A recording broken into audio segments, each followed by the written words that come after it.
ecological post-human 21st century, as we increasingly realize how everything and everyone is connected, questions arise about the relations and connections between humans making music and animals making sounds. In this paper, I ask what a phenomenological approach to animals, or plants for that matter, although I'm not going to be talking about plants, making sounds may yield. Behavioral ecologists study animal sound communication in terms of sound signals, stimuli and response, and the functions of these different sounds, while assuming that animals do not undergo subjective experience, nor do they possess reflective self-consciousness as humans do. Animals cannot speak to us about their lived experiences as humans can. However, the so-called Phenomenological Proposal in ecological psychology suggests that, like humans, non-human animals communicate with and understand one another by means of immediate and direct social perception that is empathetic but not reflective. The sonic equivalent of direct perception empathy is resonance. Experiments in neurobiology and with mirror neurons confirm the resonant connection by means of direct perception empathy in animals. In addition, phenomenology proposes a richer understanding of animal sound communication in claiming that animal bodies are subjects that express their being within their umwelt, that is, their environment or perceptual field. And thus they can be said to have subjective experiences, even if these experiences are of a very different order from human experience. By theorizing a combination of direct social perception with embodiment, phenomenology can contribute to our understanding of non-human animal and plant sound communication. But perhaps a more important contribution to sustainability of the planet comes in considering plants and animals as sound-making subjects connected with and kin to all other beings, including human beings. Since 2012, growing out of my research in music and sustainability, I've been developing a project called the Sound Ecology, an ontology and epistemology of sound connections among beings in the world, and in the sound communities, the sound economies, and the sound ecology that follows from the sound connections. This project returns me to a question that I began asking 25 years ago, namely, what follows from a sound-centered ontology and epistemology rather from a text-centered or object-centered epistemology and ontology? The ecological principle that it's all connected has become a cliche. But the fact is that for better and for worse, sound does connect subjects viscerally, whereas in the act of contemplation, the thinking subject deliberately distances itself from the external text or object. The sound connection, on the other hand, is intersubjective. Sound in the world announces presence and connects living beings with one another, both physically by mutual vibration and also metaphorically. Taking the sound connection as an epistemological starting point, my project asks what kinds of communities, what kinds of economies, and what ecology may be built on sound connections. Now, sound ecology has taken me from music into the more inclusive category, sound, and thus it has moved my research from people making music to the sounds that all living beings make. And so in today's ecomusicological presentation, I'm really not worried about whether this is ethnomusicology or not. It's just a...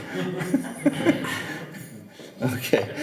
In today's ecomusicological presentation, I focused on a phenomenological approach to the sounds that non-human animals make. The scientific study of animal sound communication, as the field is called, that is, the scientists who study it call it animal sound communication, falls within the larger field of animal behavior, which at present is dominated by evolutionary biologists who combine Darwinian evolutionary theory with modern genetics. The paradigm that these behavioral ecologists operate under is popularly known as selfish gene theory. If you want to study animal sound communication for a graduate degree, you study animal behavior. You work with evolutionary biologists, and you get your PhD in behavioral ecology. If you enter the field because of Katie Payne's research with whale songs, or maybe you like Jane Goodall's research with chimpanzees, or Elizabeth Marshall Thomas's work with dogs, you soon realize that behavioral ecologists have very different opinions about animals. They regard animals not as companion species, but without comprehension or consciousness. Animals have no comprehension or consciousness. Authors of popular books on animals' feelings and their purported inner lives assume quite the opposite, and there's no shortage of those books. But in this paper, I ask whether phenomenology may make a contribution to understanding animal sound communication even within the scientific paradigm of behavioral ecology and animals that don't possess consciousness. My answer is yes, by means of phenomenological theories of ecological perception and embodiment. Ethnomusicologists have long reported on the sonic worldviews of indigenous and folk groups describing native ontologies and epistemologies, some of which include relations with animals, plants, and forces of nature like wind, rain, and thunder. My ethnographic research with folk Baptists and Pentecostals into sacred sounds that are imbued with the power to change things falls into this category. For interpretation, I relied on hermeneutic phenomenology, and Roger was very helpful to me in that regard, while reporting on my subjects' reflections on their sound experiences. The philosopher of mind, Daniel Dennett, calls this third-person phenomenology heterophenomenology, which he contrasts with first-person reflective phenomenology. I have also tried my hand at first-person phenomenology, writing about how music fills my body and overwhelms my consciousness, and also about how my brain, arms, hands, and fingers enable me to perceive and play and learn an old-time string band tune that I'd never heard before, but do so on the fly in a jam session. Of course, we can't expect animals to reflect and converse with us about their lived experiences. If heterophenomenology, therefore, is ruled out, along with autoethnographic phenomenology, what phenomenologies might remain? Behavioral ecologists assume that animals have the ability to be aware. That is, they have awareness, they can act and react, and in some cases, animals can learn. But they assume that animals do not reflect, and they do not have self-consciousness. Animals are said to live in the present while they anticipate the immediate future. In order to understand, which for behavioral ecologists means to predict animal behavior, behavioral ecologists deny animals' consciousness, and they deny that they have subjective experiences. Rather, animals are treated as objects behaving in genetically programmed ways, responding to the stimuli in their surrounding environments. Brains, yes. Minds, no. Given these assumptions, animal sound communication is said to consist of predictable sound signals and responses in given situations. Certain sound signals are common among different species of animals. Alarm calls, for example, that warn others of predators, and the responses to run or hide, or in a few cases to take actions that deceive the predator, as when a grouse does its deceptive broken wing act, its noisy broken wing act. Some of you probably have grouse here, or partridge, you might call them partridge. And you've come upon one in the woods, and you hear it rustling around and so on. It's leading you away from its nest, right? So to lure the predator, me, away from its nest. Behavioral ecologists make the neo-Darwinian assumption that animal behavior, including sound signals and responses, is genetically programmed for fitness. That is, the survival of the individual so that it may mate, have offspring, and spread its genes as widely as possible to succeeding generations. If we take songbirds as a case in point, then we can distinguish alarm calls that warn of predators, songs by male birds that attract mates, territorial calls that maintain spaces for a mating pair to meet and nest and raise offspring, flight calls that keep the flock together, aggressive calls that maintain order within the community, and so on, all in service to fitness. To understand animal sound communication, behavioral ecologists rely on game theory. And as I was reading over all the other papers, I realized that a number of you were talking about games and play. This games for animals are games without play. That is, they don't play in the Huizinga sense of playing. As game players, animals behave according to predictable rules. They do not make conscious choices. Animals are said to engage in behavior that manipulates rather than influences other animals and in their environment. And thus their sound signals may be honest signals, such as a flight call, or deceptive signals, such as the grouse's broken wing flutter. In both cases, though, they're said to be manipulative of others' behavior. But whether they're honest or dishonest, behavioral ecologists, the signals are honest or dishonest, the behavioral ecologists assume no conscious intention behind them. Again, brains, but not minds. To a phenomenologist of a Merleau-Pontian persuasion, this theory is impoverished because in eliminating mind, it overlooks embodied sensory consciousness. And even so, phenomenology can make a contribution to behavioral ecology without assuming the existence of animal minds. The name for this contribution is direct social perception, a phenomenological proposal that comes from the field of ecological psychology, and one that's identified particularly with two phenomenologists of mind, Sean Gallagher and Dan Zahavi. They've written an entire book about phenomenology of mind, Gallagher and Zahavi have. Zahavi, I believe, is Swiss. Helena, are you? Don't know Zahavi? Zahavi, I don't recognize the name. Well, you have to go all the way down the alphabet. Anyway, both are writing about direct social perception in humans, but their findings apply to non-human animals also. Gallagher and Zahavi begin by noting the two principal types of explanation that psychologists offer for humans' ability to understand each other. Each rests on the assumption that understanding requires that we apprehend others' mental states. The first, dubbed theory, or TT, begins with third-person observation of others' behavior and follows that by theorizing what mental beliefs, desires, and intentions might logically have caused that behavior. The second type of psychological explanation is dubbed ST, short for simulation theory. With simulation theory, instead of trying to read their minds, we put ourselves in their place and then we read our own minds. Thus, we understand their behavior by reflecting on what we would do if we were them. Both theory and simulation theory involve mind reading, but Gallagher and Zahavi offer a third explanation, which they call the Phenomenological Proposal, or PP. Notably, this does not require mind reading. The Phenomenological Proposal depends on perception. That is, the idea that we have a direct perceptual grasp of the other person's feelings, intentions, and beliefs as embodied in their behavior. This perceptual grasp comes prior to any reflection. Of course, later reflection offers opportunity for interpretation, but as Gallagher writes, quote, pre-reflectively, as we live through our perceptions, our experience is richly informed.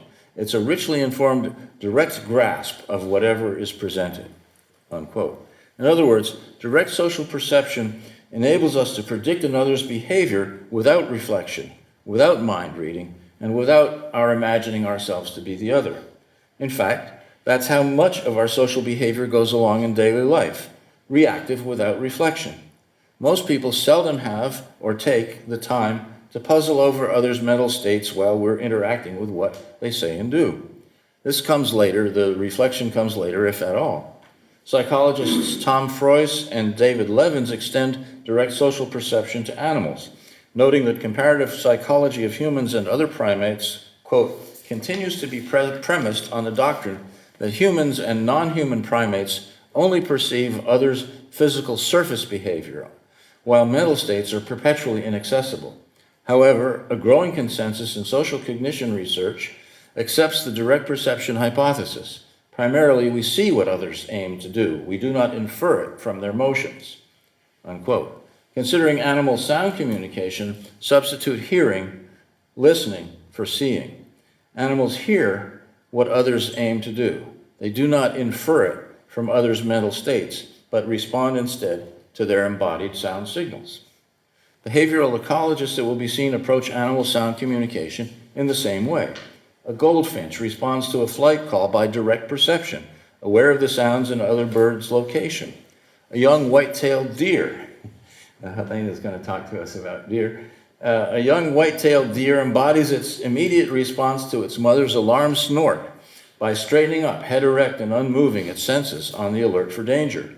Neither the phenomenological proposal of direct social perception nor the behavioral ecologist proposal of sound signal and response requires that we assume that animals have minds, mental states, or that animals are engaged in mind reading or simulation. The responding deer need not process information, reflect, make a conscious decision, wonder why its mother is sounding alarm, or imagine itself to be its mother sounding the alarm. The young deer reacts in an informed perception, colored perhaps by an emotion of fear, if one grants that vertebrates feel emotions. Gallagher's presentation of direct social perception, then, is congruent with animal sound communication theory among behavioral ecologists. If one asks what this presentation of direct social perception adds to the model of animal sound communication, one answer is that it shows continuity between human and non-human animal behavior, giving us more reason to look to the latter to understand the broader generative context for the former. Nonetheless, one is left with a feeling that there is more that phenomenology can do with animal sound communication. Dan Zahavi's proposal of direct perception empathy offers a further opportunity. This is not reflective empathy, which may arise from simulation, that is, from imaginally taking the other's place, but rather a first stage empathy, in humans, that is prior to mental cognition or understanding. Phenomenological psychologists look to empathy as defined by its founder, the German psychologist Theodor Lipps, in 1907. According to Zahavi, quote, Lipps argued that when I see a foreign gesture or expression, I have a tendency to reproduce it. And this tendency also evokes the feeling normally associated with this expression. It is this feeling which is then projected onto the other's perceived gesture, thereby allowing some form of interpersonal understanding. For example, when you see a friend smiling at you, you tend to smile back, involuntarily. The important point here is that an embodied reproduction produces an inner imitation, which enables humans to perceive directly the actions, emotions, and sensations of others. Indeed, as Froissy and Levins write, quote, the mental lives of others are perceptually inaccessible because their minds are not hidden. Let me start again. As they write, quote, the mental lives of others are perceptually accessible because their minds are not hidden inside their brains, but they are embodied and realized in their actions, unquote. How might direct perception empathy function in non-human animals? The songbird that hears another's territorial song perceives it immediately as a warning to keep out, while simultaneously mimicking the song and assuming an aggressive posture. The two songbirds then duel with one another in song as they attempt to attract a mate. Behavioral ecologists assume that the female bird always will choose the male with the loudest and longest sustained song, and that this indicates the bird with the most energy and the best genes. 2 minutes? Oh, for heaven's sakes. All right. But close observers report that the situation is more complicated. When the lady sometimes accepts the weaker singer, behavioral ecologists postulate that it was a deceptive signal. The weaker singer bluffed successfully as in a poker game. However, a minority hypothesize that the lady may be looking, as it were, not for the biggest and baddest bird, but for qualities of companionship and nurturing necessary for success in pairing, nesting, and raising the brood. In this paper, I guess I'm not going to have time to read all of it. I turned to neuroscience for further explanations of direct perception. Donna Maney, the neurobiologist at Emory University, examined bird brains, the brain of a female bird upon hearing the sound of its mate, and found that it released serotonin, a pleasure-sounding chemical that humans also release. Mirror neuron theory also offers enormously interesting ideas about direct perception and empathy, because the neurons that fire in the brain of one animal are also firing in the brain of another animal that's either looking at what the animal is doing or is hearing from another room what the animal is doing. This is another example of direct perception empathy. Birds, especially birds, have a high density of mirror neurons, and they're good for this kind of research. Let me just finish up by saying that phenomenology may also contribute to our understanding of animal sound communication by means of embodiment. The body as the seat of being and knowing. Awareness begins in perceptual experience, and perceptual experience arising from an animal's interactions with the environment or perceptual field, what Jakob von Uexküll called its umwelt.